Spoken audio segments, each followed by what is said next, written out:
Hello बच्चों, let's read a given question. The question says the ratio of magnetic field at the center of a current carrying circular wire of radius r and at a distance r from the center of its axis is option 1 2 root 2, option 2 2, option 3 root 2, option 4 4. So in order to understand this question we need to understand about the application of Biot-Savart law or Ampere-Circuital law we can say, जिसमें हम magnetic field ढूंढते हैं अलग अलग cases में.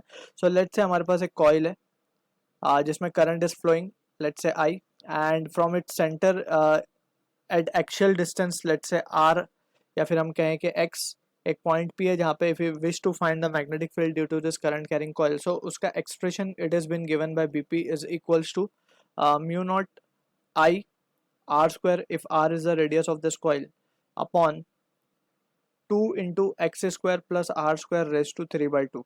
So this is the expression that we need to keep in mind for a current carrying coil जिसके axial distance x पे we are finding the magnetic field, right? अब ये magnetic field का direction की अगर हम बात करेंगे, so at point P direction would be right hand thumb rule से देख सकते हैं current के direction में curl करेंगे right hand के fingers, so thumb will give outward आएगा, यानी कि हम positive x की तरफ जा रहे हैं, that is इसको हम कह देते हैं आई कैप. सो यहाँ पे हम लिख देंगे just I cap for the direction perspective. अब ये तो हो गई बात on the axial point P की, right? If you wish to find at the center, तो हम क्या करेंगे, एट द सेंटर एक्स की वैल्यू क्या हो जाएगी, 0. So we can say at center of coil x क्या हो जाएगा, 0 हो जाएगा. और अगर एक्स 0 हो जाएगा तो बीपी क्या आ जाएगा हमारे पास, दैट इज अब पॉइंट पी यहाँ शिफ्ट हो जाएगा. So that means we can say it can be written as mu naught I by 2 into R. यहाँ पे हम देख सकते हैं x की वैल्यू 0 डालेंगे तो r क्यूब आएगा, 2r क्यूब, और ऊपर से r स्क्वायर कैंसिल, सो नीचे एक r बचेगा. So this will be the case. और मैग्नेटिक जो इसकी डायरेक्शन आएगी that is again in the outward sense, right? यानी कि अभी भी आई कैप की तरफ ही होगी इसकी डायरेक्शन, ठीक है? So that is the thing we need to remember. अब यहाँ से बात करते हैं फर्दर, वी कैन से ये दोनों रिजल्ट हम याद रखते हुए will answer the question easily.